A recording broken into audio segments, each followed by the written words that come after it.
머리만 가져오고 감정은 두고 올 것. 26세 젊은 청년이 창고나 다름없는 작은 사무실 문 앞에 붙여놓은 문구입니다. 2006년 대학교를 갓 졸업한 3명의 공대생이 모여서 만든 이 회사. 2025년 무려 10,000명이 넘는 직원을 이끄는 글로벌 기업이 됐습니다.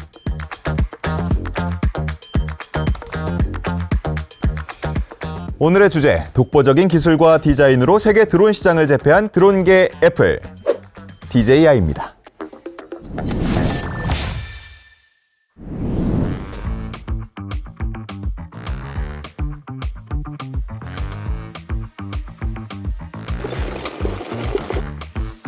이야! 오, 무서워. 너무 가까이 오지 마. 이거 잡아도 되는 건가?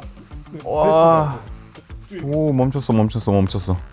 네, 방금 저를 찍은 카메라, 이 드론이 바로 DJI 건데요. 정식 명칭은 대강창신 과기유한공사. 대강을 중국 발음 그대로 하면은 인데 DJ가 여기서 나왔고요. 혁신을 뜻하는 단어 이노베이션의 I를 합쳐서 DJI라는 사명이 탄생했습니다. 작년 기준으로 글로벌 민간 드론 시장의 70% 이상을 차지하고 있는데 메이드 인 차이나 그리고 중국 국기를 달고 나오는 상품 중에서 이렇게 압도적인 점유율을 자랑하는 건 아마 여기밖에 없는 것 같아요. 뭐 다른 회사가 없느냐? 그건 아니에요. 스카이디오, 엑세이지, 패럿, 조유 AV 뭐 이런 제품들, 기업들이 뒤를 따르고 있지만 DJI가 남긴 파일을 나눠 먹는 정도에 불과하죠. 자세한 얘기는 잠시 뒤에 하기로 하고요. DJI가 시장을 선도하게 된 이유는 간단합니다. 우리가 무슨 물건을 사든 간 따지는 것들이 있죠. 가격, 기술력, 품질 이런 모든 면에서 봤을 때 대체할 만한, 경쟁할 만한 제품이 없기 때문입니다. 안정적인 호버링과 자동 비행, 장애물 감지 센서 같은 뛰어난 성능은 물론이고요. 카메라 흔들림 최소화하는 이 짐벌 장치의 경우는 경쟁사 대비 기술력이 2년 이상 앞서 있다는 평가가 나옵니다. 격극진지, 구진품성. 뭔가 주문 같기도 하고 사자성어 같기도 한 이 말, DJI 창업자 겸 최고 경영자 왕타오가 선언한 모토인데요. 극한까지 뜻을 다해 좋은 제품을 만든다라는 뜻을 가지고 있습니다. 최고에 대한 집념을 엿볼 수 있는 거죠. 실제로 DJI는 연구 인력의 비중을 3분의 1로 유지한다라는 원칙에 따라서 직원 중에 30% 이상을 R&D 인력으로 유지하고 있습니다. 그리고 아이디어만 있다면 뭐 경력이나 직급 다 상관없이 프로젝트를 추진할 수 있다고 하는데, 대학생 인턴 천이치가 공중에서 360도 회전 촬영 가능한 방안을 제시하자 연구비 수천만 위안 그리고 100여 명의 연구팀 지휘권을 맡긴 일화는 이미 뭐 알 사람들은 다 알죠. DJI가 독주할 수 있었던 배경에는 중국 정부의 발빠른 육성 정책도 영향을 미쳤어요. DJI 본사가 선전시에 있거든요. 이 선전시가 중국의 실리콘밸리라고 불리는데, 광저우하고 홍콩 사이에 위치해 있는 이 선전시는 1970년대까지만 하더라도 인구 30만 명의 작은 시골 동네였는데요. 덩샤오핑 집권 당시인 1980년 제1호 경제특구로 지정이 됐습니다. 그리고 이 이후에 외국 자본 유치가 급격히 되면서 도시의 성장도 빨라졌죠. 2024년 GDP 총액이 약 3조 6천억 위안까지 잡히면서 상하이 그리고 베이징에 이어서 중국 내에서는 3위를 차지했고요. 물류량만 따지면 무려 세계 4위였습니다. 현재 선전시에는 DJI 외에도 뭐 화웨이, 텐센트, 비아디 이런 중국을 대표하는 기업들의 본사가 있고요. 수많은 제조업체가 모여있기 때문에 현지에서 저렴한 가격에 부품을 조달할 수 있다고 해요. 심지어 인구의 평균 연령이 30대 초반 밖에 되지 않아서 50대 이상은 이 동네에서는 좀처럼 만나기 힘들 정도라고 하네요. 엄격한 규제도 이 선전시에서만큼은 예외입니다. 재작년에는 드론 택시, 드론 택배, 그리고 셔틀 헬기 이런 저고도 경제 발전 지원을 정부 업무 보고에 포함시켰고요. 이에 따라서 핵심 기술이나 부품 개발을 위한 보조금으로 기업당 최대 6천만 위안을 지급하기로 한 상황입니다. 중국 정부가 2003년에 이미 통용 항공 비행 관제 조례를 제정하고 드론 산업 육성에 나섰거든요. 한마디로 따지면 그야말로 드론 산업을 팍팍 밀어주고 있는 거죠.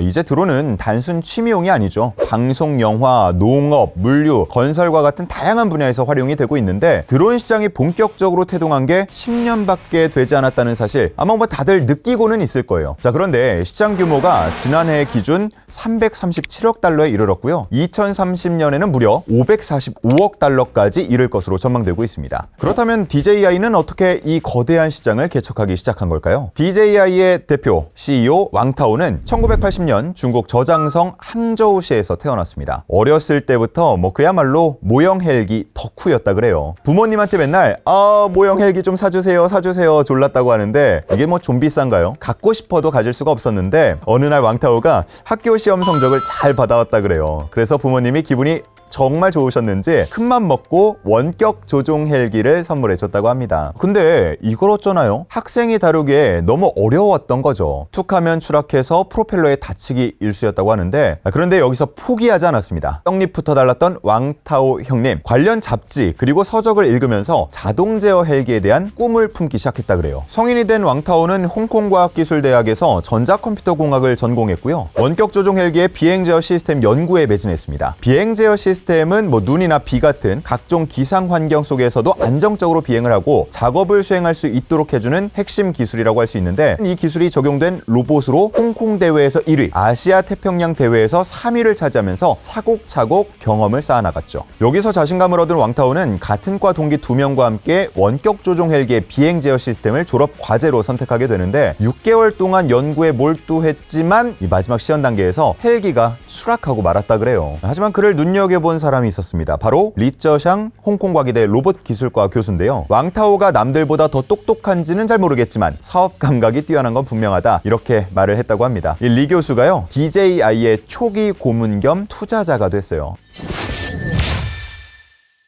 왕타오는 2006년 홍콩 바로 옆에 있는 중국 광동성 선전시로 넘어와서 DJI를 창립합니다. 창업 자금이 어디서 났냐고요? 리 교수의 지원 자금 그리고 로봇 대회 상금 같은 200만 홍콩 달러가 전부였다 그래요. 사업 초기에는 조금 문제가 있었는데 왕타오는 편집증에 가까운 완벽주의적 성향이 있는 걸로도 유명한데요. 작은 하자도 용납하지 못했던 이 성격 탓에 동고동락했던 동기 2명이 결국 DJI를 떠나고 맙니다. 완벽주의자 성향을 볼 수 있는 일화는 또 있는데요. 제품이 성에 차지 않는다는 이유로 자사의 신제품 발표 외에 불참한 적도 있습니다. 이 왕타오는 리쩌샹 교수를 비롯한 지인들의 투자와 격려가 없었다면 결코 버티지 못했을 거라고 당시를 회상하기도 했죠. DJI는 원래 무선 모형 헬기의 비행 제어 시스템을 구축하는 회사로 시작했는데요. 초반에는 별 주목을 받지 못했습니다. 그런데 어느 날 한 중개상이 자동 제어 헬기 구매자의 90%가 카메라 고정 장치를 단 다중 프로펠러 비행기를 산다라면서 헬기보다 드론이 훨씬 더 유망한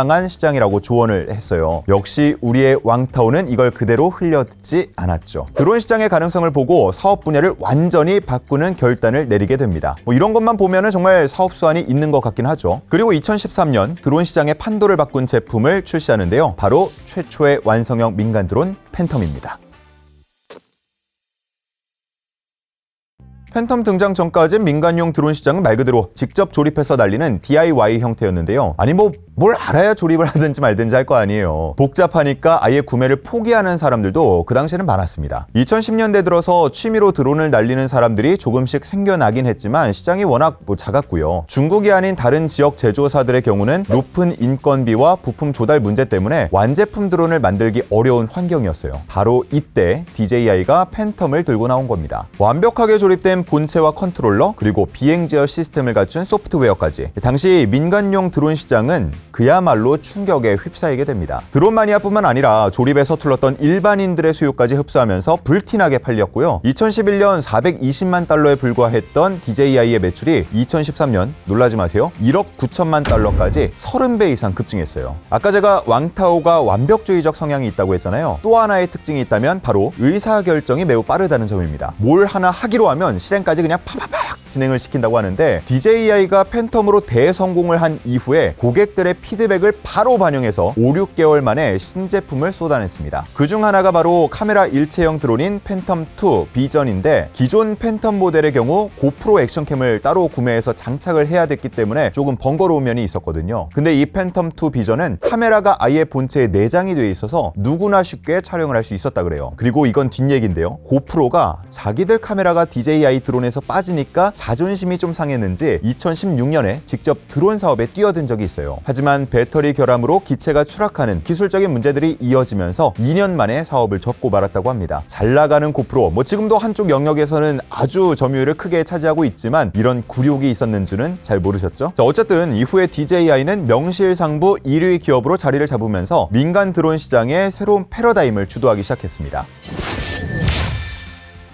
2017년에는 카메라 성능을 끌어올리기 위해서 인류 최초의 달 착륙 사진을 찍은 카메라로 유명한 업체죠. 180년 전통의 스웨덴 기업 하셀블라드의 지분을 인수했습니다. 하셀블라드는 현재 DJI의 고급 사양 드론에 장착되고 있고요. DJI는 또 산업용 드론인 매트리스, 화물 배송용 플라이카트, 농업용 아그라스 같은 새로운 드론 라인을 꾸준히 출시하면서 소비자들의 사랑을 받고 있어요. 이뿐만이 아닙니다. 최근에는 레이저로 거리를 측정하는 기술이죠. 라이다 센서를 활용해서 자율주행 시스템 사업에 뛰어들기도 했고요. 소형 모터를 탑재한 전기 자전거를 공개하기도 했습니다. 그리고 이르면 내년에는 로봇 청소기를 출시할 예정이라고 알려졌는데 이러한 신제품들의 공통점은 모두 DJI가 드론을 개발하면서 축적해온 기술이 적용됐다는 점입니다. 예를 들어 로봇 청소기의 경우 기존 드론에 사용했던 경로 계획, 사물 인식, 장애물 회피, 그리고 고성능 모터 같은 기술이 쓰인다는 거죠. DJI가 드론과 카메라를 넘어서 새로운 시장까지 장악할 수 있을지 기대되는 이유입니다.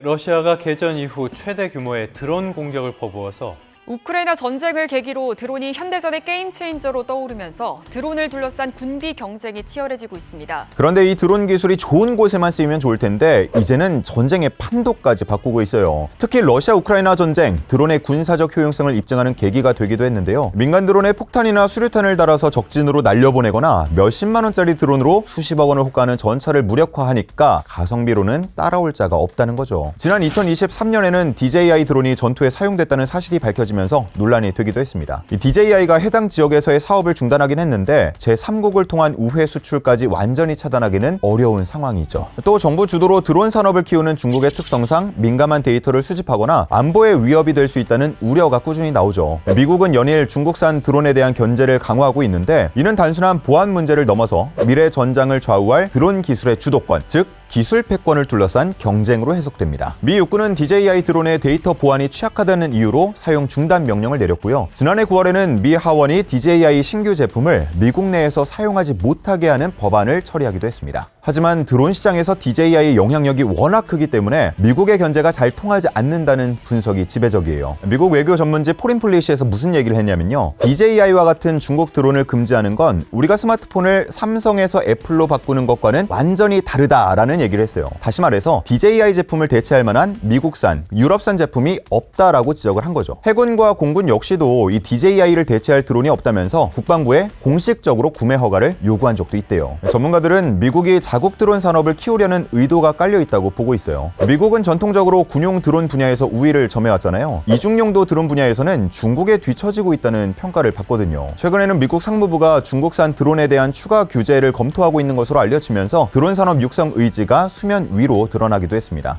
Chinese manufactured drones are a real and present threat to the security of this country.